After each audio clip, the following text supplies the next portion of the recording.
वाहिगुरु जी का खालसा वाहिगुरु जी की फतेह। आओ गुरु प्यारी साध संगत जीओ, आओ सारे संगत रूप दे विच जुड़ के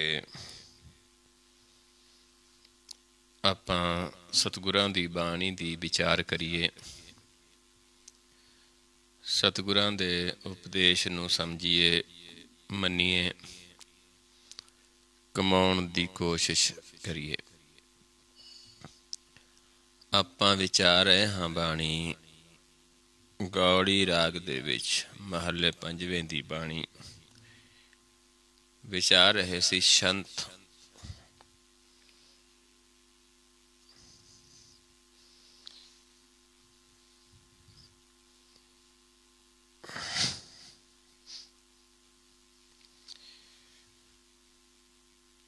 कि उस प्रभु जो कि अच्युत है, अविनाशी है, सब ते उच्चा है, दयालु है, मन उस दे फिर गुण गाउंदा है।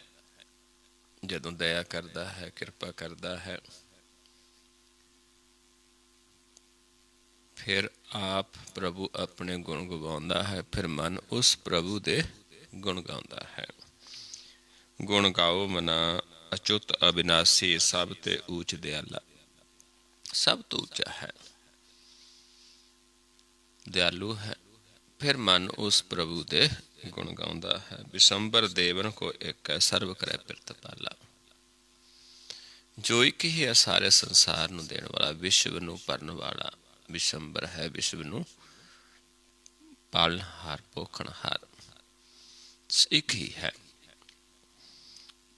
सारियां दा प्रतिपाल करने वाला है।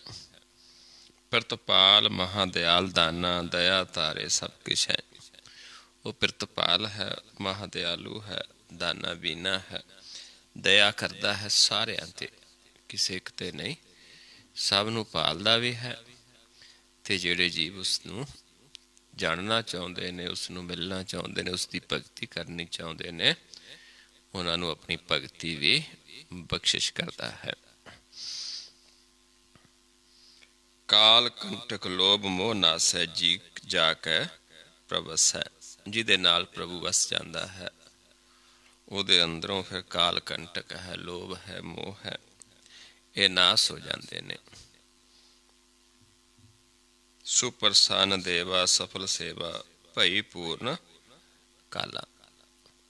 खुश हुंदा है प्रभु, साडी सेवा सफल हो जाती है, साडी कालना जिहड़ी काली गई सफल हो जाती है, पूरी हो जाती है। बिनवंत नानक इच्छ पुन्नी, जपत दीन दयाला। इच्छा पूरी करता है प्रभु, फिर जीव उस प्रभु नूं जपदा है, उसका ज्ञान देंदा, उसकी सिर्फ सलाह करता है। इस तरीके नाल आपां, क्योंकि एक ही परमेश्वर है सारियां दा, वही पालनहार है, वही संसार दा पोखण करने वाला है। इत्थे तक आपां कल विचार कीती सी। आओ अगले शब्द की विचार करते हाँ। गौड़ी राग दे विच महले पंजवें दी बाणी है। सुन सखिए मिल उद्यम करेहा, मनाए लै हर कंता। हुण सखी वो सखी जिहड़ी सखी प्रभु नूं मिलदी है, जिहड़ी औरत मिल जाती है, क्योंकि आपां नूं जीव स्त्री क्या है, कामन क्या है, पुरख प्रभु है, उसनूं कंत क्या है, सानू धन क्या है, सुहागण क्या है। जिहड़ी उसनूं मिली है वो फिर सानू समझाउंदी है, ज्ञान देंदी है कि आओ सारे उद्यम करिए। सारे उद्यम करके आपां जिस कंत तो असी विछड़े हाँ, जिस जो कंत साडा रुसिया है साडियां बुराइयां करके, आओ उसनूं फिर मना लईए, उद्यम करिए उसनूं मनाउण दा। सुन सखिए मिल उद्यम करेहा, मनाए लै हर कंता। भी हरि नूं कंत नूं मना लै, उद्यम करिए मनाउण दा। मान त्याग कर भगत ठगौरी, मोह साधु मनतै। ਹੁਣ ਉਸ ਪ੍ਰਭੂ ਨੂੰ ਵਸ ਵਿੱਚ ਕਰਨ ਦਾ ਕੀ ਤਰੀਕਾ ਹੈ? ਉਸ ਦੇ ਨਾਲ ਆਪਾਂ ਪਿਆਰ ਕਰਨਾ ਹੈ, ਉਸ ਨੂੰ ਠਗੌਰੀ ਲਾਉਣੀ ਹੈ ਉਸ ਪ੍ਰਭੂ ਨੂੰ। ਕਿਹੜੀ? ਪਿਆਰ ਦੀ। ਪਰ ਕਿਵੇਂ ਲੱਗਦੀ ਹੈ? ਆਪਣੇ ਮਨ ਦਾ ਮਾਨ ਤਿਆਗਣਾ ਪੈਂਦਾ ਹੈ। ਮਾਨ ਕਿਵੇਂ ਤਿਆਗ ਹੁੰਦਾ ਹੈ? ਸਾਧੂ ਜਨਾਂ ਤੋਂ ਮੰਤਰ ਲੈ ਕੇ, ਸਾਧੂ ਜਨ ਸਾਨੂੰ ਉਹ ਵਿਦ ਦਿੰਦੇ ਨੇ, ਉਹ ਗੁਰ ਦਿੰਦੇ ਨੇ, ਉਹ ਗਿਆਨ ਦਿੰਦੇ ਨੇ, ਜਿਹਦੇ ਨਾਲ ਮਨ ਦੀ ਹਉਮੈ ਖਤਮ ਹੋ ਜਾਂਦੀ ਹੈ, ਮਨ ਆਪਾ ਖਤਮ ਹੋ ਜਾਂਦਾ ਹੈ। ਤੇ ਫਿਰ ਅਸੀਂ ਪਿਆਰ ਦੀ ਭਗਤੀ ਕਰਦੇ ਹਾਂ ਉਸ ਨੂੰ, ਤਾਂ ਕਿ ਉਹ ਸਾਨੂੰ ਮੋਹ ਲਵੇ।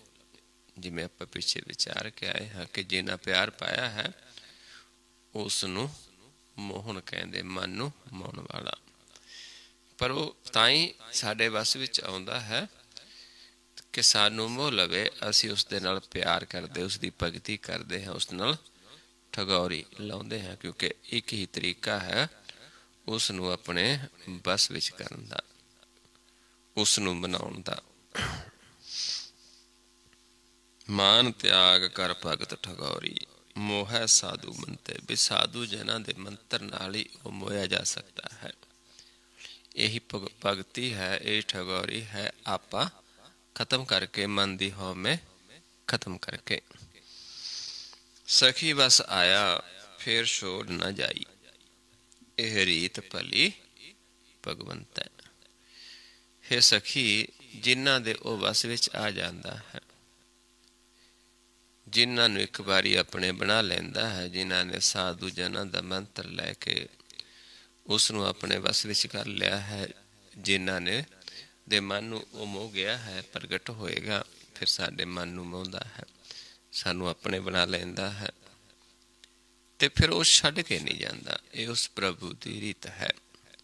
ਸੰਸਾਰ ਦੇ ਵਿੱਚ ਨੇ ਬੜੇ ਪਿਆਰ ਕਰਦੇ ਨੇ, ਪਰ ਫਿਰ ਵੀ ਬਹੁਤ ਸਾਰੇ ਰਿਸ਼ਤੇ ਟੁੱਟ ਜਾਂਦੇ ਨੇ, ਛੁੱਟ ਜਾਂਦੇ ਨੇ। ਥੋੜ੍ਹੀ ਜਿਹੀ ਗੱਲ 'ਤੇ ਟੁੱਟ ਜਾਂਦਾ ਹੈ ਰਿਸ਼ਤਾ।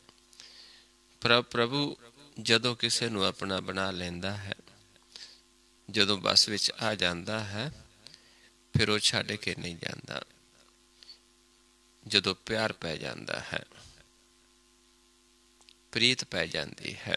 ਪੰਚਮ ਪਾਤਸ਼ਾਹ ਜੀ ਸਮਝਾਉਂਦੇ ਨੇ, ਮੋਹ ਲਾਲਣ ਸਿਉ ਪ੍ਰੀਤ ਬਣੀ, ਤੋਰੀ ਨਾ ਟੂਟੈ ਛੋਰੀ ਨਾ ਛੂਟੈ, ਐਸੀ ਮਾਧੋ ਖਿੰਚ ਤਣੀ। ਵੀ ਇੰਨੀ ਖਿੱਚ ਪਾ ਲੈਂਦਾ ਹੈ, ਇੰਨਾ ਮਨ ਨੂੰ ਮੋਹ ਲੈਂਦਾ ਹੈ, ਤੋੜਿਆਂ ਵੀ ਟੁੱਟਦੇ ਨਹੀਂ, ਛੱਡਿਆਂ ਵੀ ਛੁੱਟਦੇ ਨਹੀਂ, ਪਰ ਜਦੋਂ ਪ੍ਰੀਤ ਬਣ ਜਾਂਦੀ, ਜਦੋਂ ਪ੍ਰੀਤ ਹੋ ਜਾਂਦੀ ਹੈ ਸਾਡੀ, ਇਹ ਉਸ ਦੀ ਰੀਤ ਹੈ। ਉਹ ਫਿਰ ਸਾਨੂੰ ਛੱਡਦਾ ਨਹੀਂ ਹੈ, ਛੱਡ ਕੇ ਨਹੀਂ ਜਾਂਦਾ। ਨਾਨਕ ਜਰਾ ਮਰਨ ਪੈ ਨਰਕ ਨਿਵਾਰੈ, ਪੁਨੀਤ ਕਰੈ ਤਿਸ ਜੰਤੈ। ਫਿਰ ਜਿਨ੍ਹਾਂ ਦੇ ਵਸ ਵਿੱਚ ਆ ਜਾਂਦਾ ਹੈ, ਉਹਨਾਂ ਨੂੰ ਪਵਿੱਤਰ ਕਰ ਦਿੰਦਾ ਹੈ। ਉਹਨਾਂ ਦਾ ਜਨਮ ਮਰਨ, ਬੁਢੇਪਾ, ਜਵਾਨੀ, ਉਸ ਸਾਰੇ ਤੋਂ ਉਸ ਨੂੰ ਰਹਿਤ ਕਰ ਦਿੰਦਾ ਹੈ, ਨਰਕਾਂ ਦਾ ਛੁਟਕਾਰਾ ਕਰ ਦਿੰਦਾ ਹੈ ਇਹ ਸਾਰੇ ਤੋਂ। ਕਿਉਂਕਿ ਮਨ ਜਿਹੜਾ ਹੈ, ਇਹ ਜਿਹੜੀਆਂ ਅਵਸਥਾਵਾਂ ਨੇ, ਇਹ ਸਾਡੇ ਤਨ ਦੀਆਂ ਨੇ। ਬਚਪਨ, ਜਵਾਨੀ, ਬੁਢੇਪਾ, ਮਰਨ, ਜਨਮ, ਇਹ ਸਾਰਾ ਤਨ ਤੱਕ ਹੈ। ਤੇ ਮਰਨ ਤੋਂ ਬਾਅਦ ਨਰਕਾਂ ਦੇ ਵਿੱਚ ਫਿਰ ਮਨ ਜਾਂਦਾ ਹੈ। ਇਹ ਸਾਰਾ ਕੁਛ ਹੀ ਮਨ ਇਸ ਤੋਂ ਬਚ ਜਾਂਦਾ ਹੈ, ਛੁੱਟ ਜਾਂਦਾ ਹੈ, ਕਿਉਂਕਿ ਤਨ ਤੋਂ ਵੱਖ ਹੋ ਜਾਂਦਾ ਹੈ। ਮਨ ਨੂੰ ਨਾ ਜਵਾਨੀ ਹੈ, ਨਾ ਬੁਢੇਪਾ ਹੈ, ਨਾ ਇਹ ਬਾਲਾ ਹੈ, ਸਦਾ ਇੱਕ ਸਥਿਰ ਅਵਸਥਾ ਦੇ ਵਿੱਚ ਆ ਜਾਂਦਾ ਹੈ, ਪ੍ਰਕਾਸ਼ ਰੂਪ ਹੋ ਜਾਂਦਾ ਹੈ। ਇੱਦਾਂ ਆਪਣੇ ਜਿਨ੍ਹਾਂ ਨੂੰ ਪਿਆਰ ਕਰਦਾ, ਉਸ ਨੂੰ ਇੰਨਾ ਪੁਨੀਤ ਕਰ ਦਿੰਦਾ, ਇੰਨਾ ਪਵਿੱਤਰ ਕਰ ਦਿੰਦਾ ਹੈ ਕਿ ਉਸਦਾ ਜਨਮ ਮਰਨ, ਜਵਾਨੀ, ਬੁਢਾਪਾ ਜੋ ਵੀ ਹੈ ਉਸ ਤੋਂ ਰਹਿਤ ਹੋ ਜਾਂਦਾ ਹੈ, ਨਿਵਾਰ ਦਿੰਦਾ ਹੈ, ਨਰਕਾਂ ਨੂੰ ਨਿਵਾਰ ਦਿੰਦਾ ਹੈ। ਜਿਹੜੇ ਉਸ ਨੂੰ ਪ੍ਰੇਮ ਕਰਦੇ ਨੇ, ਜਿਨ੍ਹਾਂ ਦੇ ਵਸ ਵਿੱਚ ਆ ਜਾਂਦਾ ਹੈ।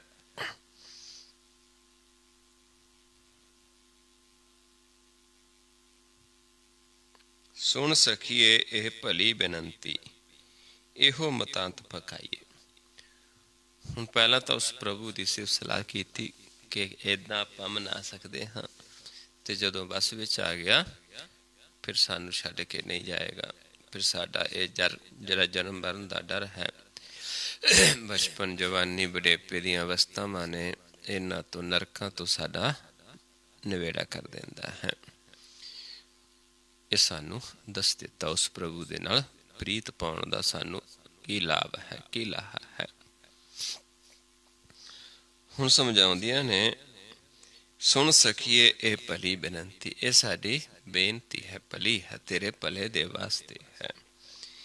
ਇਹ ਮਤਾਂਤ ਪਕਾਈਏ, ਇਹੀ ਆਪਾਂ ਕਰਨਾ, ਇਸ ਨੂੰ ਸਾਧੂ ਜਨਾਂ ਦੇ ਮੰਤਰ ਨੂੰ ਲੈ ਕੇ ਉਸ ਨੂੰ ਦ੍ਰਿੜ ਕਰਨਾ ਹੈ, ਇਹ ਪੱਕਾ ਕਰ ਲੈਣਾ ਹੈ। ਸਹਿਜ ਸੁਪਾਏ ਉਪਾਦ ਰਹਿਤ ਹੋਏ, ਗੀਤ ਗੋਬਿੰਦ ਗਾਈਏ। ਸਹਿਜ ਨੂੰ ਪਾ ਜਾਈਏ, ਉਪਾਦਾਂ ਤੋਂ ਰਹਿਤ ਹੋ ਜਾਈਏ, ਪਾਪਾਂ ਤੋਂ ਰਹਿਤ ਹੋ ਜਾਈਏ। ਫਿਰ ਮਨ ਨਿਰਮਲ ਹੋ ਜਾਂਦਾ ਹੈ, ਸਹਿਜ ਵਿੱਚ ਵਸਦਾ ਹੈ। ਕਿਉਂਕਿ ਸਹਿਜ ਵਿੱਚ ਵਸ ਕੇ ਹੀ ਉਸ ਪ੍ਰਭੂ ਦੇ ਫਿਰ ਗੀਤ ਗਾਏ ਜਾਂਦੇ, ਅਲਾਇਆ ਜਾਂਦਾ ਹੈ। ਗੁਰ ਨੂੰ ਅਲਾਉਣਾ, ਗੀਤ ਗੋਬਿੰਦ ਅਲਾਈਏ ਕੀ ਹੈ ਕਿ ਮੁਖੋਂ ਗੁਰ ਅਲਾਉਣਾ, ਗੁਰ ਦਾ ਗਿਆਨ ਦੇਣਾ। ਸਾਧੂ ਜਨ ਇਹ ਗਿਆਨ ਦਿੰਦੇ ਨੇ ਤੇ ਫਿਰ ਉਸ ਨੂੰ ਆਪਾਂ ਪੱਕਾ ਕਰ ਲੈਣਾ ਹੁੰਦਾ ਹੈ। ਜਿਹੜੇ ਪ੍ਰਭੂ ਨੂੰ ਪਾ ਗਏ ਨੇ, ਉਹਦੇ ਚ ਪਾਪਾਂ ਤੋਂ ਰਹਿਤ ਹੋ ਕੇ ਮਨ ਨਿਰਮਲ ਹੋ ਕੇ ਸਮਾ ਗਿਆ ਹੈ। ਉਸ ਪ੍ਰਭੂ ਦੇ ਗੀਤ ਗਾਉਂਦੇ ਨੇ, ਮੁਖੋਂ ਅਲਾ ਕੇ ਸਾਨੂੰ ਦੱਸਦੇ ਨੇ ਵੀ ਏਦਾਂ ਆਪਾਂ ਪ੍ਰਭੂ ਦੇ ਨਾਲ ਪਿਆਰ ਕਰ ਸਕਦੇ ਹਾਂ, ਇਸ ਮਾਰਗ ਤੇ ਚੱਲਣਾ ਹੈ, ਇੱਥੇ ਬੈਠ ਕੇ ਆਪਾਂ ਧਿਆਉਣਾ ਹੈ, ਏਦਾਂ ਪ੍ਰਵੇਸ਼ ਕਰਨਾ ਹੈ। ਉਹ ਫਿਰ ਆਪਾਂ ਪੱਕਾ ਕਰ ਲੈਣਾ ਹੈ, ਉਸ ਨੂੰ ਦ੍ਰਿੜ ਕਰਨਾ ਹੈ। ਕਲ ਕਲੇਸ਼ ਮਿਟੈ ਭਰਮ ਨਾਸੈ, ਮਨ ਚਿੰਦਿਆ ਫਲ ਪਾਈਐ। ਉਸ ਦੇ ਨਾਲ ਕੀ ਹੋਏਗਾ ਕਿ ਸਾਡੇ ਕਲ ਕਲੇਸ਼ ਹੈ, ਕਲਯੁਗ ਦੇ ਵਿੱਚ ਜਿਹੜਾ ਮਨ ਕਲੇਸ਼ ਦੇ ਵਿੱਚ ਪਿਆ ਹੈ, ਤਨ ਦੇ ਵਿੱਚ ਕਲੇਸ਼ ਨੇ, ਇਹ ਮਿਟ ਜਾਣ ਕੇ ਭਰਮ ਨਾਸ ਹੋ ਜਾਏਗਾ। ਜਦੋਂ ਗੁਰ ਸ਼ਬਦ ਨੂੰ ਦ੍ਰਿੜ ਕਰਦੇ ਹਾਂ, ਸਾਧੂ ਜਨਾਂ ਦਾ ਮੰਤਰ ਲੈ ਕੇ, ਜਿਹੜੇ ਉਸ ਸਮਾਏ ਨੇ, ਜਿਹੜੇ ਸਾਨੂੰ ਮੁਖੋਂ ਅਲਾ ਕੇ ਬੋਲਦੇ ਨੇ, ਤੇ ਉਸ ਨੂੰ ਅਸੀਂ ਦ੍ਰਿੜ ਕਰ ਲੈਂਦੇ ਹਾਂ। ਤੇ ਉਸ ਨਾਲ ਫਿਰ ਕੀ ਹੁੰਦਾ ਹੈ ਕਿ ਸਾਡਾ ਭਰਮ ਖਤਮ ਹੋ ਜਾਂਦਾ ਹੈ। ਤਨ ਦੇ ਵਿੱਚੋਂ ਕਲ ਕਲੇਸ਼ ਮਨ ਦਾ ਇਹ ਖਤਮ ਹੋ ਜਾਂਦਾ ਹੈ। ਮਨ ਚਿੰਤਿਆ ਫਲ ਪਾਈਏ, ਫਿਰ ਮਨ ਨੂੰ ਜੋ ਫਲ ਹੈ ਪ੍ਰਭੂ ਦੇ ਦਰਸ਼ਨ, ਉਹ ਪ੍ਰਾਪਤ ਹੋ ਜਾਂਦਾ ਹੈ, ਪ੍ਰਭੂ ਦੇ ਨਾਲ ਪਿਆਰ ਪ੍ਰਾਪਤ ਹੋ ਜਾਂਦਾ ਹੈ। ਪਾਰ ਬ੍ਰਹਮ ਪੂਰਨ ਪਰਮੇਸ਼ਰ, ਨਾਨਕ ਨਾਮ ਧਿਆਈਐ।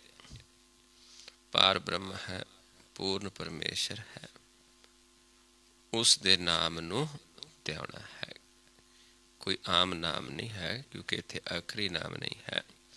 ਉਸ ਪ੍ਰਭੂ ਤੋਂ ਜਿਹੜਾ ਪੈਦਾ ਕੀਤਾ ਹੋਇਆ ਨਾਮ ਹੈ, ਜਿਸ ਨਾਮ ਦੁਆਰਾ ਇਹ ਸਾਰੀ ਸ੍ਰਿਸ਼ਟੀ ਸਾਜੀ ਹੈ। ਜੋ ਨਾਮ ਕਾਗਜ਼ ਦੇ ਉੱਤੇ ਕਲਮ ਦੁਆਰਾ ਲਿਖਿਆ ਨਹੀਂ ਜਾ ਸਕਦਾ, ਜੋ ਧਿਆਇਆ ਹੀ ਜਾ ਸਕਦਾ, ਉਸ ਨੂੰ ਧਿਆਉਣਾ ਹੈ।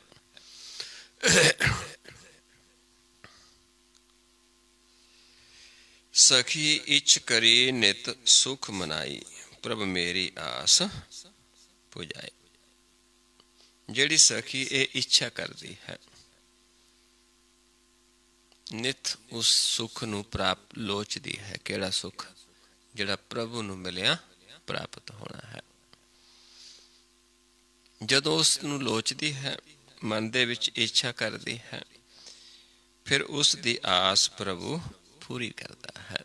ਜਿਵੇਂ ਇੱਥੇ ਦੱਸਿਆ ਹੈ ਕਿ ਅਸੀਂ ਵੀ ਇੱਛ ਕੀਤੀ ਉਹ ਸੁਖ ਦੀ, ਉਸ ਪ੍ਰਭੂ ਨੂੰ ਮਨਾਇਆ, ਤੇ ਉਹ ਫਿਰ ਸਾਡੀ ਆਸ ਵੀ ਉਸਨੇ ਪੂਰੀ ਕੀਤੀ।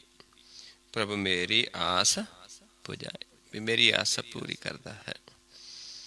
ਚਰਨ ਪਿਆਸੀ ਦਰਸ ਬੈਰਾਗਣ, ਵੇਖੂ ਥਾਨ ਸੁਭਾਏ।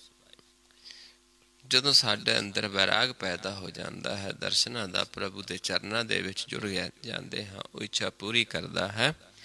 ਹਰ ਥਾਂ ਤੇ ਉਸ ਨੂੰ ਆਪਾਂ ਦੇਖ ਸਕਦੇ ਹਾਂ, ਕਿਉਂਕਿ ਕੋਈ ਐਸੀ ਜਗ੍ਹਾ ਨਹੀਂ ਜਿੱਥੇ ਉਹ ਨਹੀਂ ਹੈ। ਪਰ ਉਸ ਨੂੰ ਦੇਖਿਆ ਹੀ ਜਾ ਸਕਦਾ ਹੈ। ਪੇਖੂ ਥਾਨ ਸਬਾਏ, ਵੀ ਹਰ ਥਾਂ ਤੇ ਅਸੀਂ ਉਸ ਨੂੰ ਵੇਖਦੇ ਹਾਂ, ਕਿਉਂਕਿ ਮੇਰੀ ਇੱਛਾ ਪੂਰੀ ਕਰ ਦਿੱਤੀ। ਪਰ ਕਰੀ ਕਦੋਂ? ਜਦੋਂ ਉਸ ਦੇ ਦਰਸ਼ਨਾਂ ਦੀ ਮਨ ਦੇ ਵਿੱਚ ਪਿਆਸ ਸੀ, ਬੈਰਾਗ ਸੀ। ਖੋਜ ਲਹੂ ਹਰ ਸੰਤ ਜਨਾ ਸੰਗ, ਸਮਰੱਥ ਪੁਰਖ ਮਿਲਾਏ। ਵੀ ਉਹ ਸੰਤ ਜਨਾਂ ਦਾ ਸੰਗ ਕਰਕੇ ਜਦੋਂ ਅਸੀਂ ਖੋਜ ਲੈਂਦੇ ਹਾਂ, ਖੋਜਦੇ ਹਾਂ, ਕਿਉਂਕਿ ਉਹ ਸਾਨੂੰ ਦੱਸਦੇ ਨੇ ਵੀ ਇੱਦਾਂ ਖੋਜਣਾ ਹੈ ਪ੍ਰਭੂ ਨੂੰ, ਤੇ ਫਿਰ ਪੂਰਾ ਸਮਰੱਥ ਪੁਰਖ ਦਾ ਮਿਲਾਪ ਹੋ ਜਾਂਦਾ ਹੈ। ਸੰਤ ਜਨ ਸਾਨੂੰ ਗਿਆਨ ਦਿੰਦੇ ਨੇ, ਜਿਨ੍ਹਾਂ ਦੇ ਅੰਦਰ ਵੈਰਾਗ ਹੈ, ਜਿਹੜੇ ਉਸ ਪ੍ਰਭੂ ਨੂੰ ਹਰ ਥਾਂ ਦੇਖਦੇ ਨੇ, ਜਿਨ੍ਹਾਂ ਦੀ ਇੱਛਾ ਪੂਰੀ ਹੋਈ ਹੈ, ਉਹਨਾਂ ਦਾ ਸੰਗ ਕਰਦੇ ਨੇ। ਵੀ ਉਹ ਦੱਸਦੇ ਨੇ ਵੀ ਇਹਦਾ ਆਪਾਂ ਖੋਜਣਾ ਹੈ, ਜਿਵੇਂ ਆਪਾਂ ਹਰ ਰੋਜ਼ ਉਸ ਨੂੰ ਖੋਜਦੇ ਹਾਂ, ਉਸ ਨੂੰ ਧਿਆਉਂਦੇ ਹਾਂ। ਵੀ ਇੱਦਾਂ ਫਿਰ ਉਹ ਸਮਰੱਥ ਪੁਰਖ ਦਾ ਮਿਲਾਪ ਹੋ ਜਾਂਦਾ ਹੈ, ਕਿਉਂਕਿ ਜਿਹੜੇ ਮਿਲੇ ਨੇ ਉਹੀ ਸਾਨੂੰ ਮਿਲਾਉਂਦੇ ਨੇ। ਨਾਨਕ ਤਿਨ ਮਿਲਿਆ ਸੁਰਜਨ ਸੁਖ ਦਾਤਾ, ਸੇ ਬੜ ਭਾਗੀ ਮਾਏ। ਜਿਹੜੇ ਫਿਰ ਐਸੇ ਸੰਤ ਜਨਾਂ ਦਾ ਸੰਗ ਕਰਦੇ ਨੇ, ਉਹਨਾਂ ਦੇ ਦੱਸੇ ਮਾਰਗ ਤੇ ਚੱਲਦੇ ਨੇ, ਉਹਨਾਂ ਨੂੰ ਫਿਰ ਉਹ ਬੜ ਭਾਗੀ ਬਣ ਜਾਂਦੇ ਨੇ, ਤੇ ਇਹਨਾਂ ਨੂੰ ਫਿਰ ਉਹ ਪ੍ਰਭੂ ਮਿਲਾਪ ਹੋ ਜਾਂਦਾ ਹੈ। ਨਾਨਕ ਤਿਨ ਮਿਲਿਆ ਸੁਰਜਨ ਸੁਖ ਦਾਤਾ, ਉਹ ਦੇਵਤੇ ਬਣ ਜਾਂਦੇ ਨੇ।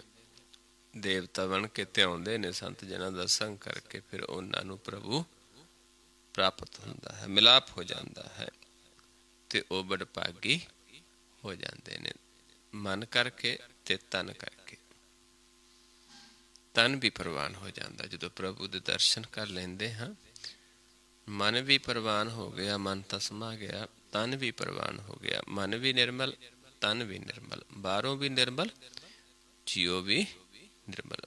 ਕਿਉਂਕਿ ਬਾਹਰੋਂ ਤਾਂ ਹੀ ਨਿਰਮਲ ਹਾਂ ਜੇ ਜੀਓ ਨਿਰਮਲ ਹਾਂ। ਜੀਓ ਨਿਰਮਲ, ਬਾਹਰੋਂ ਨਿਰਮਲ, ਬਾਹਰੋਂ ਤਾਂ ਨਿਰਮਲ, ਜੀਓ ਨਿਰਮਲ, ਸਤਿਗੁਰ ਤੇ ਕਰਨੀ ਕਮਾਣੀ। ਫਿਰ ਇਹ ਸੱਚਾ ਗੁਰ ਲੈ ਕੇ ਜਦੋਂ ਅਸੀਂ ਇਹ ਕਰਨੀ ਕਮਾਉਂਦੇ ਹਾਂ, ਫਿਰ ਮਨ ਵੀ ਨਿਰਮਲ, ਤਨ ਵੀ ਨਿਰਮਲ। ਕੂੜ ਕੀ ਸੋਏ ਪਹੁੰਚੈ ਨਾਹੀ, ਮਨਸਾ ਸੱਚ ਸਮਾਣੀ। ਫਿਰ ਮਨ ਕੂੜ ਦੇ ਥਾਂ ਨਹੀਂ ਜਾਂਦਾ, ਕਿਉਂਕਿ ਮਨ ਦੇ ਵਿੱਚ ਉਸ ਪ੍ਰਭੂ ਦਾ ਸਮਾ ਜਾਂਦਾ ਹੈ, ਵਸ ਜਾਂਦਾ ਹੈ, ਪ੍ਰਗਟ ਹੋ ਜਾਂਦਾ ਹੈ। ਜਨਮ ਰਤਨ ਤਿਨੀ ਖਟਿਆ, ਜਿਨੀ ਖਟਿਆ ਭਲੇ ਸੇ ਵਣਜਾਰੇ। ਜਿਨ੍ਹਾਂ ਫਿਰ ਇਹ ਜਨਮ ਰਤਨ ਨੂੰ ਖਟ ਲੈਂਦੇ ਨੇ, ਭਲੇ ਨੇ, ਉਹ ਵਣਜ ਕਰਦੇ ਨੇ ਉਸ ਪ੍ਰਭੂ ਦਾ ਨਾਮ ਦਾ, ਤੇ ਫਿਰ ਉਹਨਾਂ ਦੁਆਰਾ ਸਾਨੂੰ ਗਿਆਨ ਮਿਲਦਾ ਹੈ। ਕਿਉਂਕਿ ਗੁਰ ਉਹਨਾਂ ਦੇ ਸਦਾ ਨਾਲ ਰਹਿੰਦਾ ਹੈ। ਕਹੇ ਨਾਨਕ ਜਿਨ ਮਨ ਨਿਰਮਲ, ਸਦਾ ਰਹੈ ਗੁਰ ਨਾਲੇ। ਉਹ ਜਿੱਥੇ ਵੀ ਜਾਂਦੇ ਨੇ, ਜਿੱਥੇ ਮਰਜੀ ਬੈਠ ਕੇ ਉਹ ਗੁਰ ਦੇ ਸਕਦੇ ਨੇ, ਗਿਆਨ ਦੇ ਸਕਦੇ ਨੇ, ਕਿਉਂਕਿ ਗੁਰ ਉਹਨਾਂ ਦੇ ਨਾਲ ਚੱਲਦਾ ਹੈ, ਜਿਨ੍ਹਾਂ ਦਾ ਆਪਣਾ ਮਨ ਨਿਰਮਲ ਹੈ। ਫਿਰ ਉਹਨਾਂ ਦਾ ਤਨ ਵੀ ਨਿਰਮਲ ਹੈ। ਜੇ ਸਿਰਫ ਤਨ ਹੀ ਨਿਰਮਲ ਹੈ, ਮਨ ਮੈਲਾ ਹੈ, ਫਿਰ ਅਸੀਂ ਜਨਮ ਨੂੰ ਜੂਏ 'ਚ ਹਾਰ ਜਾਂਦੇ ਹਾਂ। ਜੀਓ ਮੈਲੇ ਬਾਹਰੋਂ ਨਿਰਮਲ, ਬਾਹਰੋਂ ਨਿਰਮਲ ਜੀਓ ਤਾਂ ਮੈਲੇ, ਤਿਨੀ ਜਨਮ ਜੂਏ ਹਾਰਿਆ। ਇਹ ਤਿਸਨਾ ਵੱਡਾ ਰੋਗ ਲੱਗਾ, ਮਰਨ ਮਨੋ ਵਿਸਾਰਿਆ। ਇਹ ਉਹਨਾਂ ਨੂੰ ਰੋਗ ਲੱਗਦਾ ਹੈ ਜਿਹੜੇ ਭੁੱਲ ਗਏ ਕਿ ਅਸੀਂ ਤਾਂ ਇੱਥੇ ਮਰਨ ਵਾਸਤੇ ਆਏ ਸੀ। ਮਰਨਾ ਭੁੱਲ ਗਏ, ਕਿਉਂਕਿ ਮਨ ਦਾ ਮਰਨਾ ਭੁੱਲ ਕੇ ਤਨ ਮਰਦਾ ਹੈ। ਜੇ ਮਨ ਦਾ ਮਰਨਾ ਸਿੱਖ ਲਿਆ ਤੇ ਫਿਰ ਪ੍ਰਭੂ ਦੇ ਨਾਲ ਮਿਲਾਪ ਹੋ ਜਾਂਦਾ ਹੈ। ਮਨ ਨਾਮ ਨਾਲ ਧੋਤਾ ਜਾਂਦਾ ਹੈ, ਪ੍ਰਕਾਸ਼ ਹੋ ਜਾਂਦਾ ਹੈ, ਉਸਨੂੰ ਮਨ ਦਾ ਮਰਨਾ ਕਹਿੰਦੇ ਹਾਂ।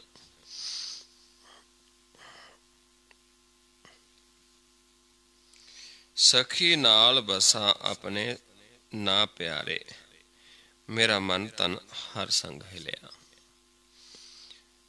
ਹੁਣ ਸਮਝਾਉਂਦੇ ਨੇ ਕਿ ਅਸੀਂ ਉਸ ਪ੍ਰਭੂ ਦੇ ਨਾਲ ਵਸਦੇ ਹਾਂ, ਮੇਰਾ ਮਨ ਵੀ ਤਨ ਵੀ। ਹੁਣ ਸਾਡੀ ਇੱਕ ਇਹ ਅਵਸਥਾ ਬਣ ਗਈ ਹੈ, ਜਿਵੇਂ ਆਪਾਂ ਕਹਿੰਦੇ ਹਾਂ ਕਿ ਸਾਨੂੰ ਆਦਤ ਹੋ ਗਈ ਉਸ ਦਾ ਸੰਗ, ਅਸੀਂ ਹਿਲ ਗਏ। ਇੱਦਾਂ ਹੀ ਜਿਹੜਿਆਂ ਨੂੰ ਪ੍ਰਭੂ ਆਪਣੇ ਬਣਾ ਲੈਂਦਾ ਹੈ, ਉਸ ਦੇ ਨਾਲ ਹੀ ਵਸਦੇ ਨੇ, ਕਿਉਂਕਿ ਉਹਨਾਂ ਦਾ ਆਦਤ ਬਣ ਗਈ ਹੈ। ਉਹ ਹਿਲ ਗਏ ਨੇ ਕਿ ਸਦਾ ਪ੍ਰਭੂ ਦੇ ਸੰਗ ਵਸਣਾ ਹੈ, ਤੇ ਪ੍ਰਭੂ ਉਹਨਾਂ ਨੂੰ ਆਪਣੇ ਬਣਾ ਲੈਂਦਾ ਹੈ। ਇਸ ਕਰਕੇ ਉਹ ਉਹਨਾਂ ਦੇ ਸੰਗ ਵਸਦਾ ਹੈ, ਸਦਾ अंग संगे, अपंगंग विभूते। ਉਹਦਾ ਕੋਈ ਸਰੀਰ ਨਹੀਂ ਹੈ, ਉਸ ਉਹ ਕਦੇ ਕਟਿਆ ਨਹੀਂ ਜਾਂਦਾ, ਉਹ ਨਾਸ ਨਹੀਂ ਹੁੰਦਾ, ਭੰਗੰਗ ਹੈ, ਵਿਭੂਤ ਹੈ, ਲੇਕਿਨ ਪ੍ਰਕਾਸ਼ ਰੂਪ ਹੈ, ਇਸ ਕਰਕੇ ਉਹ ਸਦਾ ਸੰਗ ਰਹਿੰਦਾ ਹੈ।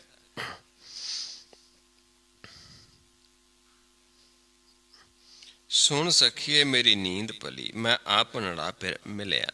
ਦੱਸਦੇ ਨੇ ਕਿ ਸਾਡੀ ਨੀਂਦ ਭਲੀ ਹੈ, ਕਿਉਂਕਿ ਹੁਣ ਸਾਨੂੰ ਚਿੰਤਾਵਾਂ ਖਤਮ ਨੇ। ਜਿਹੜਾ ਭਰਮ ਦੇ ਵਿੱਚ ਸੁੱਤਾ ਮਨ ਸੀ ਉਹ ਜਾਗ ਪਿਆ ਹੈ। ਹੁਣ ਮਨ ਗੁਰਮੁਖ ਦਾ ਜਿਹੜਾ ਜਾਗਣਾ ਸੌਣਾ ਪ੍ਰਵਾਨ ਹੋ ਜਾਂਦਾ ਹੈ, ਜਿਨ੍ਹਾਂ ਨੂੰ ਉਸ ਪ੍ਰਭੂ ਦੇ ਨਾਲ ਮਿਲਾਪ ਹੋ ਜਾਂਦਾ ਹੈ। ਕਿਆ ਸਭਨਾ ਕੈ ਜਾਗਣਾ, ਗੁਰਮੁਖ ਨੂੰ ਪ੍ਰਵਾਨ।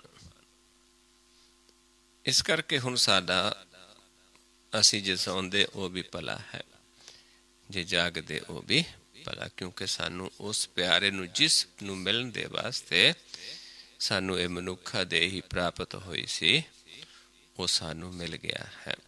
ਅਸੀਂ ਉਸ ਦੇ ਨਾਲ ਹੀ ਬਸਦੇ ਹਾਂ, ਘਰ ਦੇ ਵਿੱਚ ਹਾਂ, ਪਤਾ ਹੈ, ਸੁੱਤੇ ਹਾਂ, ਜਾਗਦੇ ਹਾਂ, ਇਕੱਠੇ ਹਾਂ।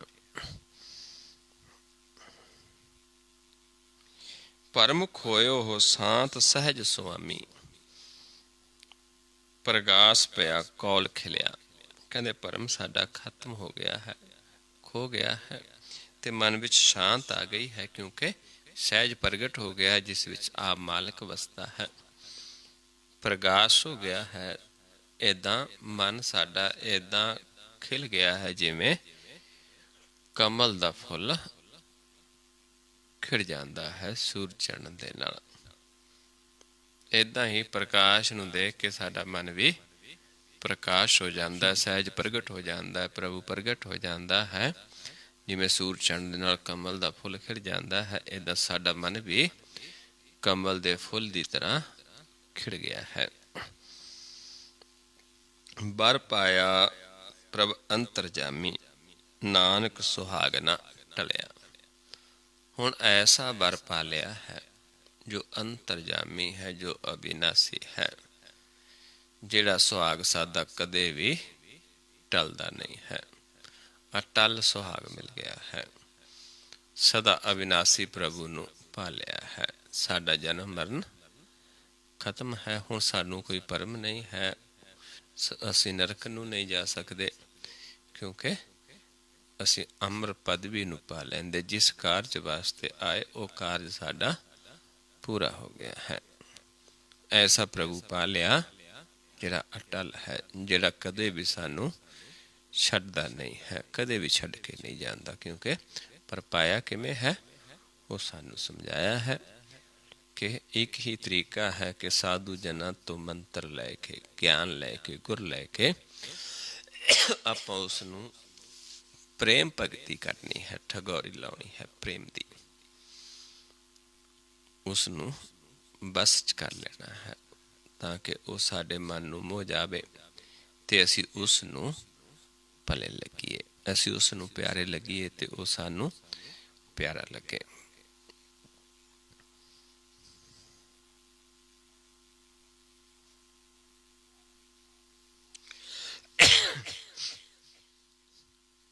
ਸੋ ਆਓ ਅੱਗੇ ਹੁਣ ਪੰਚਮ ਪਾਤਸ਼ਾਹ ਜੀ ਦੀ ਜੋ ਬਾਣੀ ਹੈ, ਗੌੜੀ ਬਾਵਣ ਅੱਖਰੀ, ਮਹਲਾ ਪੰਜਵਾਂ। ਵੈਸੇ ਆਪਾਂ ਕਈ ਵਾਰੀ ਇਸ ਨੂੰ ਵਿਚਾਰਿਆ ਹੈ, ਬੋਰਡ ਤੇ ਵੀ ਵਿਚਾਰ ਚੁੱਕੇ ਹਾਂ, ਜਿੱਥੇ ਆਪਾਂ ਹੋਰ ਵੀ ਇਸ ਨੂੰ ਸੌਖਾ ਸਮਝ ਸਕਦੇ ਹਾਂ। ਇਸ ਕਰਕੇ ਆਪਾਂ ਅੱਗੇ ਚੱਲਾਂਗੇ।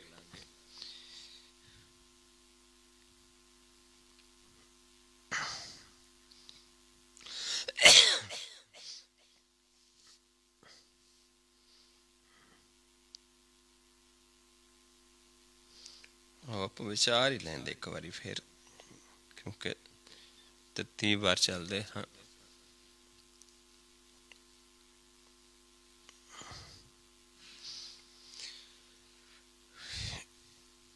ਇੱਕ ਓੰਕਾਰ ਸਤਿਗੁਰ ਪ੍ਰਸਾਦ। ਇੱਕ ਪਰਮੇਸ਼ਰ ਹੈ, ਓੰਕਾਰ ਜੋ ਆਦਿ ਤੋਂ ਹੈ।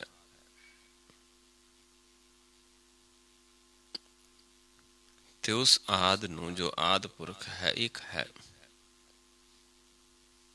ਉਸ ਨੂੰ ਆਪਾਂ ਸਤਿਗੁਰ ਦੇ ਕਿਰਪਾ ਦੇ ਨਾਲ ਹੀ ਜਾਣ ਸਕਦੇ ਹਾਂ, ਮਿਲ ਸਕਦੇ ਹਾਂ। ਸੱਚਾ ਗੁਰ, ਸੱਚਾ ਉਪਦੇਸ਼ ਲੈ ਕੇ ਹੀ ਮਨ ਵਿੱਚ ਵਸਾ ਕੇ, ਕਮਾ ਕੇ ਉਸ ਨੂੰ ਮਿਲ ਸਕਦੇ ਹਾਂ। ਸਾਧੂ ਜਨਾਂ ਦੇ ਮੰਤਰ ਦੁਆਰਾ ਉਸ ਨੂੰ ਮਿਲ ਸਕਦੇ ਹਾਂ।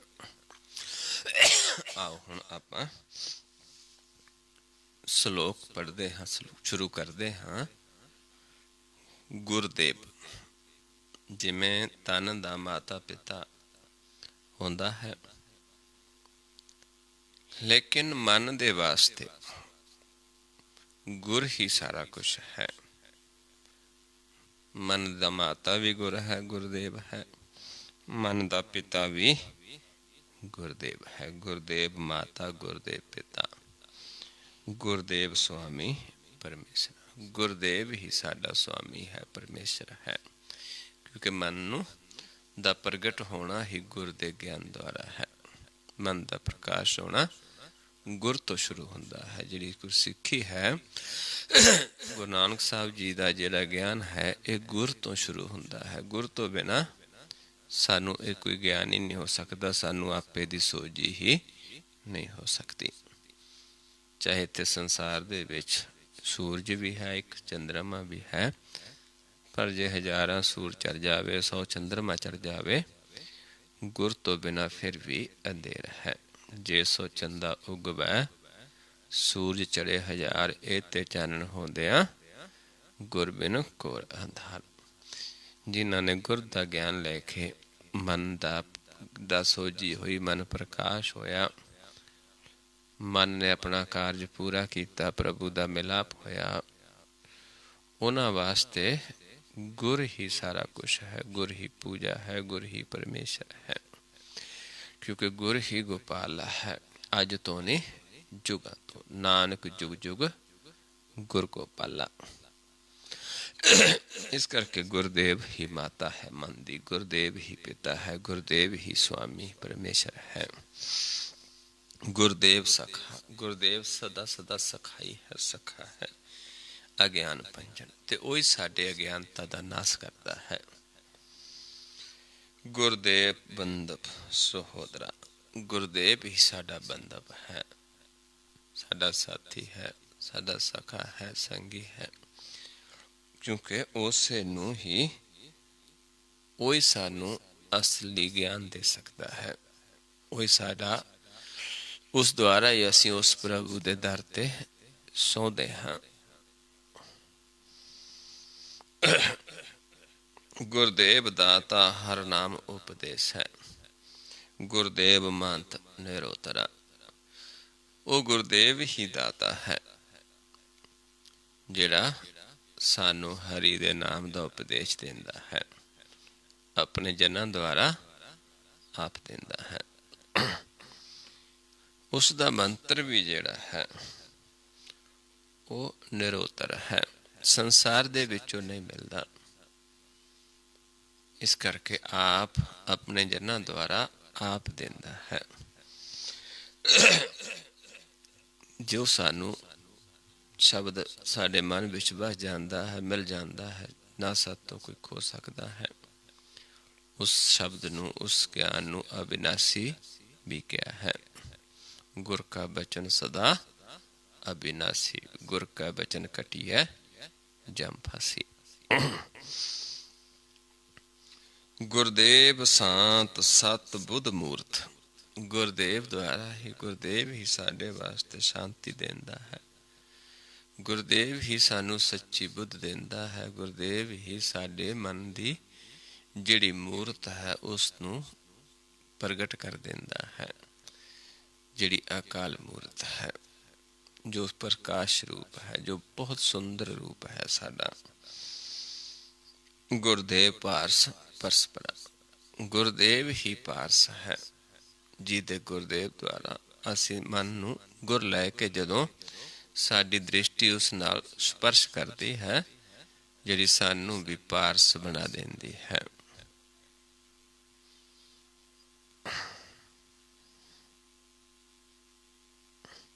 ਗੁਰਦੇਵ ਤੀਰਥ ਅੰਮ੍ਰਿਤ ਸਰੋਵਰ, ਗੁਰਦੇਵ ਹੀ ਤੀਰਥ ਹੈ, ਉਹੀ ਅੰਮ੍ਰਿਤ ਸਰੋਵਰ ਹੈ। ਗੁਰ ਗਿਆਨ ਮੰਜਨ ਅਪਰੰਪਰਾ, ਗੁਰ ਦਾ ਗਿਆਨ ਹੀ ਸਾਡੇ ਮਨ ਦਾ ਉਹ ਇਸ਼ਨਾਨ ਹੈ ਜਿਹੜਾ ਅਪਰੰਪਰਾ ਹੈ, ਜੋ ਆਪਾਂ ਹਰ ਸਮੇਂ ਹਰ ਵਕਤ ਕਰ ਸਕਦੇ ਹਾਂ। ਸਦਾ ਹੀ ਅਸੀਂ ਗੁਰ ਦਾ ਗਿਆਨ ਲੈ ਕੇ ਆਪਣੇ ਮਨ ਨੂੰ ਇਸ਼ਨਾਨ ਕਰਵਾ ਸਕਦੇ ਹਾਂ ਨਾਮ ਤੀਰਥ ਦੇ ਵਿੱਚ, ਕਿਉਂਕਿ ਉਸ ਦੇ ਵਿੱਚ ਹੀ ਅਸੀਂ ਵਸਦੇ ਹਾਂ। ਗੁਰਦੇਵ ਕਰਤਾ ਸਭ ਪਾਪ ਹਰਤਾ, ਗੁਰਦੇਵ ਹੀ ਹੈ ਜੋ ਕਰਤਾ ਪੁਰਖ ਹੈ, ਜੋ ਸਾਡੇ ਪਾਪਾਂ ਦਾ ਨਾਸ ਕਰਦਾ ਹੈ। ਗੁਰਦੇਵ ਪਤਿਤ ਪਵਿੱਤ ਕਰਾ, ਗੁਰਦੇਵ ਹੀ ਹੈ ਜਿਹੜਾ ਸਾਨੂੰ ਪਤਿਤਾਂ ਨੂੰ ਪਵਿੱਤ ਕਰ ਦਿੰਦਾ ਹੈ। ਗੁਰਦੇਵ ਆਦਿ ਜੁਗਾਦ ਜੁਗ ਜੁਗ, ਗੁਰਦੇਵ ਅੱਜ ਤੋਂ ਨਹੀਂ ਹੈ, ਆਦਿ ਤੋਂ ਹੈ, ਜੁਗਾਂ ਤੋਂ ਹੈ, ਜੁਗ ਜੁਗ ਚਲਦਾ ਹੈ, ਸਦਾ ਹੈ, ਅਵਿਨਾਸੀ ਹੈ। ਗੁਰਦੇਵ ਮੰਤ ਹਰ ਜਪ ਉਦਰਾ, ਇਹ ਗੁਰਦੇਵ ਹੀ ਮੰਤਰ ਹੈ ਜਿਹਨੂੰ ਜਪਣ ਦੇ ਨਾਲ ਹਰੀ ਸਾਡਾ ਉਦਾਰ ਹੋ ਜਾਂਦਾ ਹੈ। ਪਰ ਕਦੋਂ? ਜਦੋਂ ਆਪ ਹਰੀ ਆਪ ਸਾਨੂੰ ਇਹ ਮੰਤਰ ਦਿੰਦਾ ਹੈ, ਆਪਣੇ ਜਨਾਂ ਦੁਆਰਾ ਆਪ ਦਿੰਦਾ ਹੈ। ਆਪਣੇ ਜਨਾਂ ਦੀ ਰਸਨਾ ਤੇ ਬੈਠ ਕੇ, ਜਿੱਥੇ ਆਪਾਂ ਪੜ੍ਹਦੇ ਹਾਂ ਸਾਧੂ ਦੀ ਰਸਨਾ ਤੇ ਬੈਠ ਕੇ ਇਹ ਸਾਨੂੰ ਗਿਆਨ ਆਪ ਦਿੰਦਾ ਹੈ। ਇਸ ਕਰਕੇ ਆਪਣਾ ਬਚਨ ਦੇ ਕੇ ਆਪ ਹੀ ਫਿਰ ਖੁਸ਼ ਹੁੰਦਾ ਹੈ। ਜਦੋਂ ਅਸੀਂ ਉਸ ਨੂੰ ਕਮਾਉਂਦੇ ਹਾਂ, ਉਹ ਸਾਨੂੰ ਦੱਸਦਾ ਵੀ ਇੱਦਾਂ ਮੈਂ, ਤੁਸੀਂ ਮੇਰੇ ਨਾਲ ਪਿਆਰ ਕਰ ਸਕਦੇ ਹੋ। ਆਪ ਦਿੰਦਾ ਹੈ। ਪ੍ਰਭ ਜੀ ਵਸਾ ਸਾਧ ਕੀ ਰਸਨਾ।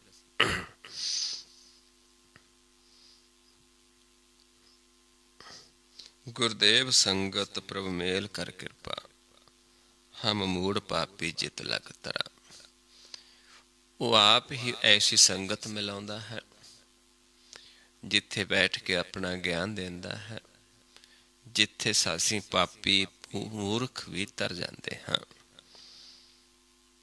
ਆਪ ਪ੍ਰਭੂ ਇਹ ਸਾਰਾ ਕੁਛ ਕਰਦਾ ਹੈ, ਆਪ ਹੀ ਗੁਰ ਦਿੰਦਾ ਹੈ, ਆਪ ਹੀ ਸੰਗਤ ਮਿਲਾਉਂਦਾ, ਜਿਸ ਸੰਗਤ ਦੇ ਵਿੱਚ ਜਿੱਥੇ ਆਪ ਵਸਦਾ, ਆਪਣੇ ਜਨਾਂ ਦੀ ਰਸਨਾ ਤੋਂ ਆਪ ਬੋਲਦਾ ਹੈ, ਆਪਣਾ ਗਿਆਨ ਆਪ ਦਿੰਦਾ ਹੈ। ਜਿੱਥੇ ਬੈਠ ਕੇ ਅਸੀਂ ਮੂਰਖ ਇਨਸਾਨ ਵੀ, ਮੂਰਖ ਵੀ, ਪਾਪੀ ਵੀ ਤਰ ਜਾਂਦੇ ਹਾਂ। ਹਮ ਮੂੜ ਪਾਪੀ ਜਿਤ ਲਗ ਤਰਾ। ਗੁਰਦੇਵ ਸਤਿਗੁਰ ਪਾਰ ਬ੍ਰਹਮ ਪਰਮੇਸ਼ਰ, ਗੁਰਦੇਵ ਨਾਨਕ ਹਰਿ ਨਮਸਕਾਰ। ਗੁਰਦੇਵ ਹੀ ਸਤਿਗੁਰ ਹੈ, ਗੁਰਦੇਵ ਹੀ ਪਾਰ ਬ੍ਰਹਮ ਹੈ, ਪਰਮੇਸ਼ਰ ਹੈ। ਇਸ ਕਰਕੇ ਗੁਰਦੇਵ ਨੂੰ ਹੀ ਅਸੀਂ ਨਮਸਕਾਰ ਕਰਦੇ ਹਾਂ। ਗੁਰ ਦੇ ਗਿਆਨ ਦੁਆਰਾ ਜਿਹੜਾ ਆਪਣੇ ਮਨ ਦਾ ਨਮਸਕਾਰ ਹੈ, ਬਾਰ ਬਾਰ ਗੁਰ ਨੂੰ ਕਰਦੇ ਹਾਂ, ਗੁਰਦੇਵ ਨੂੰ ਕਰਦੇ ਹਾਂ। ਤੇ ਇਹ ਇੱਥੋਂ ਹੀ ਫਿਰ ਸਾਰਾ ਪਾਰ ਬ੍ਰਹਮ ਪਰਮੇਸ਼ਰ ਨੂੰ ਨਮਸਕਾਰ ਕਰਨਾ ਹੈ, ਉਸ ਨੂੰ ਧਿਆਉਣਾ ਹੈ। ਉੱਥੇ ਹੀ ਸਾਡਾ ਮਨ ਦਾ ਨਿਰਮਲ ਹੋ ਜਾਂਦਾ ਹੈ, ਪਾਪ ਖਤਮ ਹੋ ਜਾਂਦੇ ਨੇ, ਪਤਿਤ ਮਨ ਪੁਨੀਤ ਹੋ ਜਾਂਦਾ ਹੈ, ਪਵਿੱਤਰ ਹੋ ਜਾਂਦਾ ਹੈ। ਇਹ ਗੁਰਦੇਵ ਦੀ ਸਾਰੀ, ਜਿਸ ਨੂੰ ਆਪਾਂ ਗੁਰ ਵੀ ਕਹਿ ਦਿੰਦੇ ਹਾਂ, ਇਹ ਗੁਰਦੇਵ ਦੀ ਪ੍ਰਸ਼ੰਸਾ ਹੈ, ਗੁਰਦੇਵ ਦਾ ਸਾਨੂੰ ਸ਼੍ਰੇਸ਼ਟਤਾ ਦਿੱਸੀ ਹੈ। ਆਓ ਹੁਣ ਆਪਾਂ ਇੱਥੇ ਤੱਕ ਪਹੁੰਚਣਾ ਕਿਵੇਂ ਹੈ, ਗੁਰਦੇਵ ਤੱਕ। ਉੱਥੇ ਹੁਣ ਸਾਨੂੰ ਵਿਸਥਾਰ ਦੇ ਵਿੱਚ ਇਹ ਸਮਝਾਉਣਗੇ ਸਤਿਗੁਰੂ ਜੀ।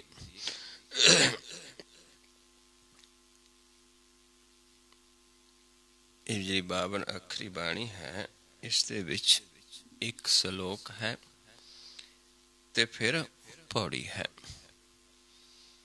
ਸ਼ਲੋਕ ਨੂੰ ਸਾਨੂੰ ਵਿਸਥਾਰ ਨਾਲ ਸਮਝਾਉਣ ਵਾਸਤੇ, ਸ਼ਲੋਕ ਦਾ ਉਲੇਖ ਕਰਨ ਦੇ ਵਾਸਤੇ, ਸਾਨੂੰ ਉਸ ਦਾ ਅਰਥ ਕਰਨ ਵਾਸਤੇ ਅੱਗੇ ਪੌੜੀ ਹੈ, ਤਾਂ ਅਸੀਂ ਸ਼ਲੋਕ ਨੂੰ ਚੰਗੀ ਤਰ੍ਹਾਂ ਸਮਝ ਸਕਦੇ ਹਾਂ। ਆਓ ਸ਼ਲੋਕ ਕੀ ਹੈ। ਆਪੇ ਕੀਆ ਕਰਾਇਆ, ਆਪੇ ਕਰਨਾ ਜੋਗ। ਇਹ ਸਾਰਾ ਕੁਛ ਆਪ ਹੀ ਕਰਾਉਂਦਾ ਹੈ, ਆਪ ਹੀ ਕਰਨ ਵਾਲਾ ਹੈ, ਕਿਉਂਕਿ ਆਪ ਹੀ ਕਰਨਾ ਜੋਗ ਹੈ।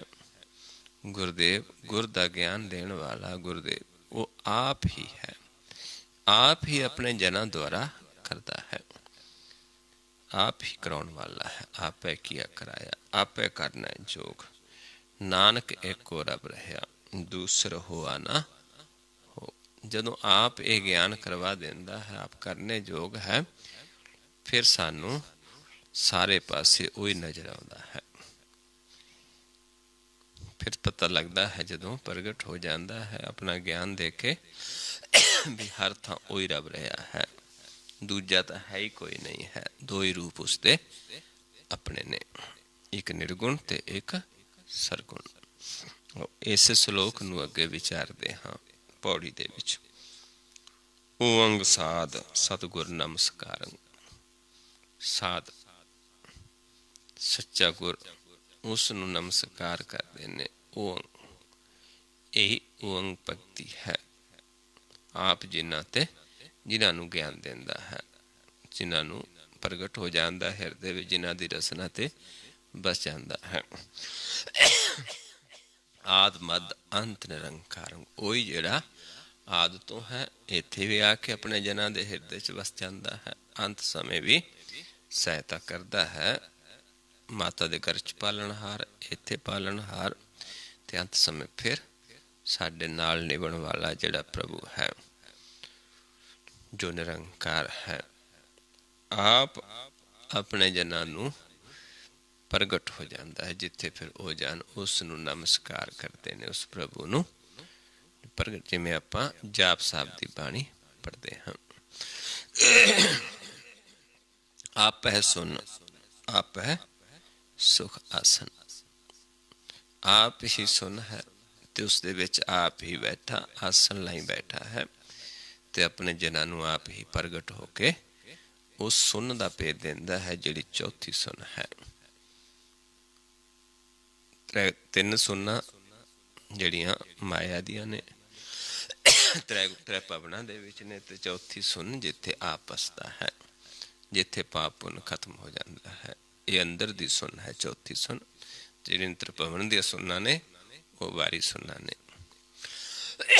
जिस बारे सतगुरु समझाउंदे ने, अंतर सुनंग बाहर सुनंग त्रिभवन सुनम सुनंग, चौथे सुने जो नर जाने ताको पाप ना पुन। चौथी सुन जड़ी है उत्थे पाप पुन नहीं है, उत्थे चौथी सुन है। इस सुन का जाने प्यो आद पुरख निरंजन दियो। जिहड़ा यह सुन दा पे जानदा, चौथी सुन दा, जिथे आप परमेश्वर वसदा है। जो जन नाम निरंजन दाता, नानक सोई पुरख विदाता। जिहड़ा उस च रत्या जांदा है, वही फिर उस परमेश्वर नूं जानदा, वही उसका ज्ञान दे सकता है, वही सानू भेद दे सकता है कि ये बारियां सुना ने, ये अंदर दी सुन है। लेकिन आप ही ये ज्ञान करवा सकता, क्योंकि सुन दे विच आप ही सुख आसन ते विराजमान है। आपे सुनत आप ही जासन। फिर जदों प्रगट है उत्थे जस करदा भी आप है, ते दूजियां दे विच बैठ के सुनदा भी आप है। अपने साधु जनां दी रसना तो बोलदा भी आप है, ते संगतां दे रूप विच बैठ के सुनन वाला भी आप है। जिन्हों महाराज समझाउंदे ने, आप कथा आप सुनने हार। आपन आप आपे उपायो, अपना आप ही प्रगट करके दिखा देंदा है। गुप्त है प्रगट कर देंदा है, क्योंकि उसनू किसी ने पैदा नहीं किया, खुद तो पैदा होया अपने तो नाम, लेकिन इत्थे भी आप ही प्रगट होके सानू जना देंदा है। आपन बाप आप ही मायो, बाप भी आप है, माँ भी आप है, गुरुदेव माता गुरुदेव पिता। आपे सूखम आपे अस्थूला, सूखम भी आप है, ते अपने जनां द्वारा जिथे ज्ञान देंदा, जिन्हां दे हृदय च प्रगट हो जाता है, अस्थूल रूप दे विच भी आप है। लखी न जाई नानक लीला, पर उसकी लीला है जिहड़ी लखी नहीं जाती। जब तक आप ज्ञान नहीं करवाउंदा, असीं उसनूं लख नहीं सकते। ਕਰ ਕਿਰਪਾ ਪ੍ਰਭ ਦੀਨ ਦਿਆਲਾ। ਤੇ ਹੁਣ ਜੀਵ ਕਹਿੰਦਾ ਹੈ, ਹੇ ਪ੍ਰਭੂ, ਹੇ ਦੀਨ ਦਿਆਲ, ਸਾਡੇ ਤੇ ਵੀ ਕਿਰਪਾ ਕਰ।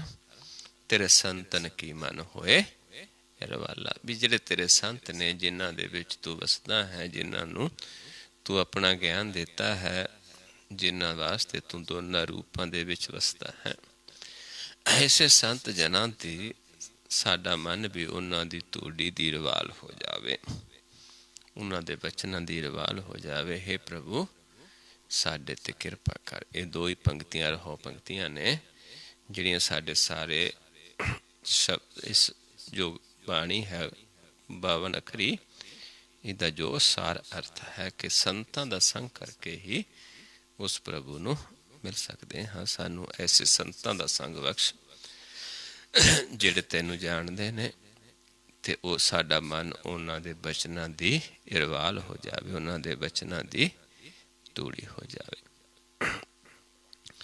ਸੋ ਆਓ ਹੁਣ ਆਪਾਂ ਕੱਲ੍ਹ ਨੂੰ ਵਿਚਾਰਾਂਗੇ ਅੱਗੇ। ਆਓ ਨਾਲ ਨਾਲ ਆਪਾਂ ਕਮਾਈਏ, ਸਮਝੀਏ ਕਿ ਕਿਵੇਂ ਆਪਾਂ ਮੋਹ ਸਕਦੇ ਪ੍ਰਭੂ ਨੂੰ, ਕਿਵੇਂ ਪਿਆਰ ਕਰਨਾ ਹੈ, ਕਿਹੜਾ ਮੰਤਰ ਹੈ ਕਿ ਉਸ ਪ੍ਰਭੂ ਨੂੰ ਪਾਉਂਦਾ ਹੈ, ਕਿਹੜਾ ਮੰਤਰ ਹੈ ਕਿ ਸਾਡੇ ਮਨ ਦਾ ਮਾਣ ਖਤਮ ਕਰ ਦਿੰਦਾ ਹੈ। ਉਸੇ ਮੰਤਰ ਨੂੰ ਆਪਾਂ ਗੁਰ ਮੰਤਰ ਵੀ ਕਹਿੰਦੇ ਹਾਂ, ਵਾਹਿਗੁਰੂ ਵੀ ਕਹਿੰਦੇ ਹਾਂ, ਜਿਹਦੇ ਨਾਲ ਮਨ ਦੀ ਹਉਮੈ ਖਤਮ ਹੋ ਜਾਂਦੀ ਹੈ। ਸੋ ਆਓ ਕਿਵੇਂ ਕਰਨਾ ਹੈ। ਕੋਈ ਨਵਾਂ ਜੀਵ ਹੈ, ਉਸਨੇ ਸਮਝਣਾ ਹੈ ਪਹਿਲਾਂ, ਤਾਂ ਕਿ ਆਪਾਂ ਸਾਰੇ ਕਰ ਸਕੀਏ। ਮਨ ਜਿਹੜਾ ਹੈ ਦੋ ਨੇਤਰਾਂ ਦੇ ਵਿੱਚ ਹੈ, ਦੋ ਜੋਤਾਂ ਦੇ ਵਿੱਚ ਹੈ। ਇਸ ਕਰਕੇ ਜਿੱਥੋਂ ਸਵਾਸ ਦੇ ਰਿਹਾ ਹੈ, ਸੁਨ ਚੌਥੀ ਸੁਨ ਵਿੱਚ ਆਪਾਂ ਪ੍ਰਵੇਸ਼ ਕਰਨਾ ਹੈ। ਬਾਰੀ ਸੁਨ ਨੇ ਸੱਜੇ ਪਾਸੇ ਜੋ ਖਾਲੀ ਖਲਾ ਆਪਾਂ ਦੇਖਦੇ ਹਾਂ, ਇੱਧਰ ਵੀ ਸੁਨ ਹੈ, ਸਾਹਮਣੇ ਵੀ ਸੁਨ ਹੈ, ਤੇ ਇਸ ਪਾਸੇ ਤਿੰਨ ਪਾਸੇ ਆਪਾਂ ਦੇਖ ਸਕਦੇ ਹਾਂ। ਇੱਧਰ ਵੀ ਤ੍ਰਿਪਵਨ 'ਚ ਇੱਧਰ ਰਜੋਗੁਣ ਹੈ, ਇੱਧਰ ਵੀ ਸੁਨ ਹੈ, ਸਾਹਮਣੇ ਵੀ ਸੁਨ ਹੈ, ਤੇ ਸੱਜੇ ਵੀ ਸੁਨ ਹੈ। ਇਸ ਸੁਨ ਨੂੰ ਬਾਰੀ ਸੁਨ ਕਿਹਾ ਹੈ। ਤੇ ਅੰਤਰਗਤ ਜਿਹੜੀ ਸੁਨ ਹੈ, ਚੌਥੀ ਸੁਨ ਹੈ, ਉਸ ਦੇ ਵਿੱਚ ਆਪਾਂ ਇੱਕ ਦ੍ਰਿਸ਼ਟ ਹੋ ਕੇ ਹੀ ਜਾ ਸਕਦੇ ਹਾਂ। ਉਹ ਸੁਨ ਤਾਂ ਹੀ ਪ੍ਰਗਟ ਹੁੰਦੀ ਹੈ। ਆਪਾਂ ਦੋਨਾਂ ਨੇਤਰਾਂ ਨੂੰ ਇਸ ਪੁਆਇੰਟ ਤੇ ਸਮ ਕਰਨਾ ਹੈ ਸਭ ਤੋਂ ਪਹਿਲਾਂ। ਤੇ ਇਹ ਦਰ ਹੈ ਜਿੱਥੋਂ ਸਵਾਸ ਦੇ ਕੇ ਜਿੰਦਾ ਰੱਖਦਾ ਹੈ, ਜਿੱਥੇ ਆਪ ਅੰਤਰਗਤ ਪ੍ਰਭੂ ਆਸਣ ਲਾਇਆ ਹੈ। ਸੁੱਖ ਹੈ ਜਿੱਥੇ ਸੁੱਖ ਹੀ ਸੁੱਖ ਨੇ। ਹੁਣ ਇੱਥੇ ਆਪਾਂ ਪਹਿਲਾਂ ਦ੍ਰਿਸ਼ਟੀ ਫੋਕਸ ਕਰਕੇ ਆਪਾਂ ਇੱਕ ਦ੍ਰਿਸ਼ਟ ਹੋਣਾ ਹੁੰਦਾ ਹੈ। ਇੱਕ ਦ੍ਰਿਸ਼ਟ ਦੀ ਨਿਸ਼ਾਨੀ ਕੀ ਹੈ ਕਿ ਆਪਣੀ ਦ੍ਰਿਸ਼ਟੀ ਨੂੰ ਜਦੋਂ ਇਸ ਪੁਆਇੰਟ ਤੇ ਆਪਾਂ ਫੋਕਸ ਕਰਕੇ ਦੇਖਾਂਗੇ, ਜੇਕਰ ਸਾਨੂੰ ਆਪਣਾ ਨੱਕ ਨਹੀਂ ਦਿਸ ਰਿਹਾ ਤੇ ਅਸੀਂ ਇੱਕ ਦ੍ਰਿਸ਼ਟ ਹਾਂ, ਜੇ ਦਿਸ ਰਿਹਾ ਹੈ ਦੋ ਦ੍ਰਿਸ਼ਟ ਹਾਂ। ਜੇ ਅਸੀਂ ਦੋ ਦ੍ਰਿਸ਼ਟ ਹਾਂ, ਇਹ ਸਾਨੂੰ ਦਿਸ ਰਿਹਾ ਹੈ, ਫਿਰ ਆਪਾਂ ਇਹ ਦੇਖਣਾ ਹੁੰਦਾ ਕਿਸ ਪਾਸੇ ਤੋਂ ਦਿਸਦਾ ਹੈ, ਸੱਜੇ ਦਿਸਦਾ ਹੈ, ਖੱਬੇ ਜਾਂ ਵਿਚਾਲੇ। ਇਹਨਾਂ ਆਪਣੇ ਆਪ ਨੂੰ ਪਰਖਣਾ ਹੈ। ਉਸ ਤੋਂ ਬਾਅਦ ਫਿਰ ਆਪ ਜੀ ਨੂੰ ਆਵਾਜ਼ ਦੇਵਾਂਗੇ ਕਿ ਧਿਆਨ ਸਾਹਮਣੇ ਲੈ ਕੇ ਆਓ।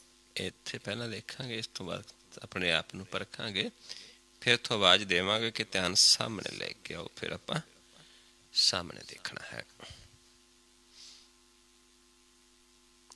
ਫਿਰ ਆਵਾਜ਼ ਦੇਵਾਂਗੇ ਕਿ ਮਸਤਕ ਦੇ ਸਾਹਮਣੇ ਧਿਆਨ ਲੈ ਕੇ ਜਾਓ। ਫਿਰ ਆਪਾਂ ਪਲਕਾਂ ਉੱਤੇ ਚੁੱਕ ਦੇਣੀ ਹੈ।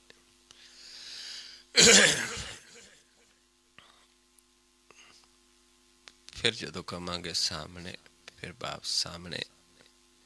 ਫਿਰ ਜਦੋਂ ਕਵਾਂਗੇ ਸਮ ਕਰਕੇ ਦੇਖੋ, ਫਿਰ ਇੱਥੇ ਦ੍ਰਿਸ਼ਟੀ ਨੂੰ ਸਮ ਕਰਕੇ ਫੋਕਸ ਕਰਕੇ ਫਿਰ ਦੇਖਣਾ ਹੈ। ਜੇਕਰ ਕੋਈ ਨਵਾਂ ਜੀਵ ਹੈ ਜਿਸ ਨੂੰ ਨੱਕ ਦਿਸਦਾ ਹੈ, ਉਸਨੇ ਧਿਆਨ ਲਾ ਕੇ ਜਦੋਂ ਵਾਪਸ ਆ ਕੇ ਫਿਰ ਦੇਖਣਾ ਹੈ। ਜੇ ਉਸ ਨੂੰ ਦਿਸਣੋਂ ਹਟ ਗਿਆ, ਉਹ ਇੱਕ ਦ੍ਰਿਸ਼ਟ ਹੋ ਗਿਆ। ਪਰ ਇਹ ਵਿਸ਼ਵਾਸ ਦੇ ਨਾਲ ਕਰਨਾ ਹੈ, ਸ਼ੰਕਾ ਨਹੀਂ ਰੱਖਣੀ ਮਨ ਦੇ ਵਿੱਚ, ਕਿਉਂਕਿ ਬਹੁਤ ਸਾਰੇ ਜੀਵ ਇਸ ਨੂੰ ਇਹ ਸਮਝਦੇ ਨੇ ਵੀ ਇੱਦਾਂ ਕਿਵੇਂ ਹੋ ਸਕਦਾ ਹੈ, ਵੀ ਇੱਥੇ ਧਿਆਨ ਲਾਉਣ ਨਾਲ ਕੀ ਹੋਏਗਾ। ਅੱਜ ਵੀ ਇੱਕ ਲੜਕੇ ਦਾ ਫੋਨ ਆਇਆ ਸੀ ਕਿ ਜੀ, ਮੈਨੂੰ ਇਹ ਆ ਵੀ ਇੱਥੇ ਧਿਆਨ ਲਾਉਣ ਦੇ ਨਾਲ ਕੀ ਹੋਏਗਾ। ਮੈਨੂੰ ਨੱਕ ਦਿਸਦਾ ਹੈ। ਤੇ ਫਿਰ ਮੈਂ ਉਸ ਨੂੰ ਦੱਸਿਆ ਸੀ ਕਿ ਸ਼ਾਮ ਨੂੰ ਆਪਾਂ ਅਭਿਆਸ ਕਰਾਂਗੇ, ਪੂਰੇ ਵਿਸ਼ਵਾਸ ਦੇ ਨਾਲ ਧਿਆਨ ਲਗਾਉਣਾ ਹੈ। ਫਿਰ ਆਪਾਂ ਨੂੰ ਇਹ ਦਿਸਣੋਂ ਹਟ ਜਾਏਗਾ, ਆਪਾਂ ਇੱਕ ਦ੍ਰਿਸ਼ਟ ਹੋ ਜਾਵਾਂਗੇ, ਕਿਉਂਕਿ ਇੱਕ ਸਟੈਪ ਆਪਾਂ ਨੂੰ ਹੋ ਗਿਆ ਤੇ ਆਪਾਂ ਨੂੰ ਵਿਸ਼ਵਾਸ ਆ ਗਿਆ ਤੇ ਅੱਗੇ ਚੱਲਣਾ ਸਾਨੂੰ ਸੌਖਾ ਹੋ ਜਾਂਦਾ ਹੈ। ਸੋ ਇਸ ਤਰੀਕੇ ਨਾਲ ਆਪਾਂ ਚੈੱਕ ਕਰਨਾ ਹੈ, ਫਿਰ ਅੱਗੇ ਧਿਆਨ ਲਾਵਾਂਗੇ। ਆਓ ਨੇਤਰ ਸਮ ਕਰਕੇ ਇੱਥੇ ਦ੍ਰਿਸ਼ਟੀ ਫੋਕਸ ਕਰਕੇ ਆਪਣੇ ਆਪ ਨੂੰ ਥੋੜ੍ਹਾ ਪਹਿਚਾਣੋ ਕਿ ਅਸੀਂ ਇੱਕ ਦ੍ਰਿਸ਼ਟ ਹਾਂ, ਦੋ ਦ੍ਰਿਸ਼ਟ ਹਾਂ। ਜਦੋਂ ਦ੍ਰਿਸ਼ਟੀ ਦੇ ਵਿੱਚ ਹਾਂ, ਕਿਸ ਪਾਸੇ ਸਾਡਾ ਜ਼ਿਆਦਾ ਧਿਆਨ ਹੈ।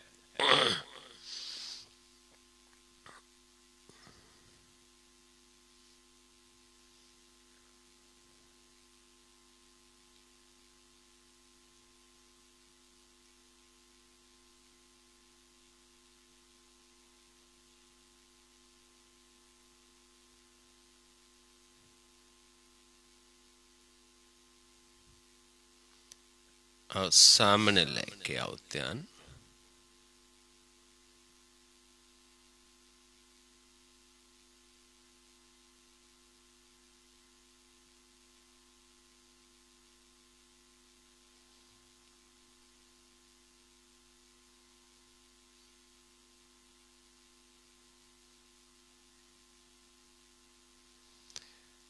ਮਸਤਕ ਦੇ ਸਾਹਮਣੇ ਲੈ ਜਾਓ, ਪਲਕਾਂ ਉੱਤੇ ਚੁੱਕ ਦੋ।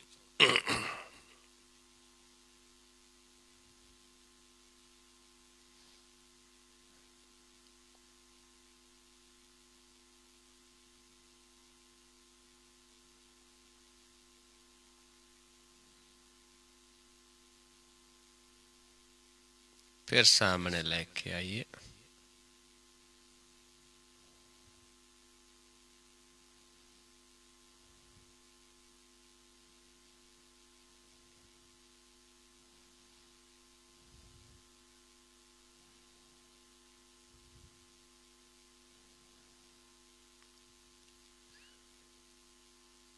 फिर नक ते सम करके देखिए दृष्टि नूं, इत्थे फोकस करके सम करके फिर अपने आप नूं देखिए। जे किसी नूं पहला नक दिसदा सी उसने देखना है कि दिसनों हट गया नक।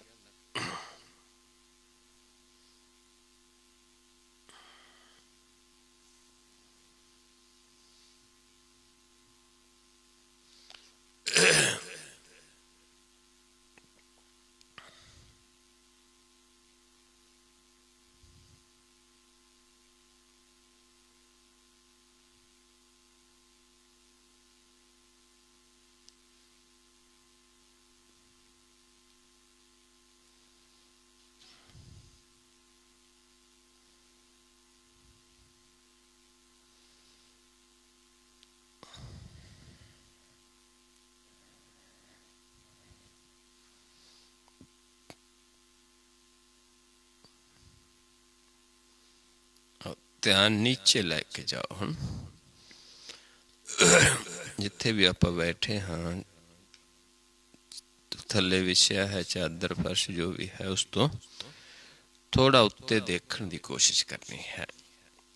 धरती तो फर्श तो थोड़ा उत्ते देखने की कोशिश करनी है। जे बैड ते बैठे हाँ तो जो चादर विछी है, जो भी है थले विछया, उस तो थोड़ा ऊपर देखने की कोशिश करनी है। इत्थे सानू प्रकाश अनुभव होना शुरू हो जाएगा।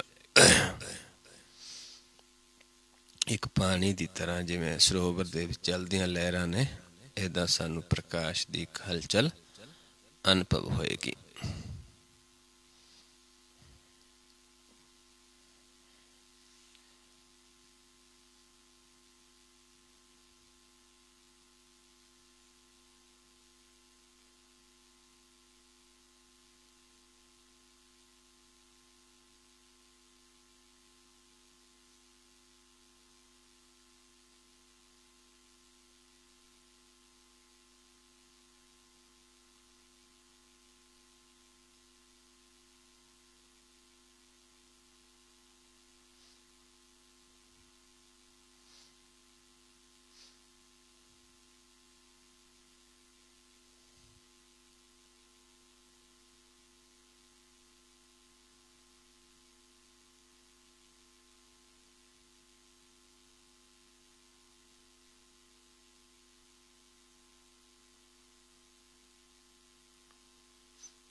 फिर सम करके देखिए अपने आप ਨੂੰ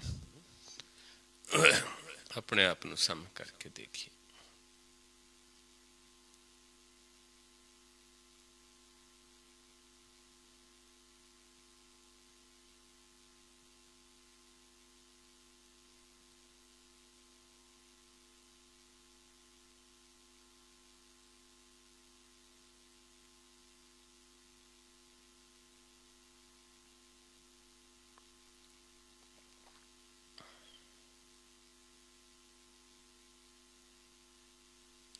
फिर नीचे ले जो ध्यान,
फिर सम करके देखिए अपने आप ਨੂੰ।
नीचे ले जो ध्यान, फिर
और सम करके देखिए फिर अपने आप ਨੂੰ।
ਵਾਹਿਗੁਰੂ ਜੀ ਕਾ ਖਾਲਸਾ, ਵਾਹਿਗੁਰੂ ਜੀ ਕੀ ਫਤਿਹ।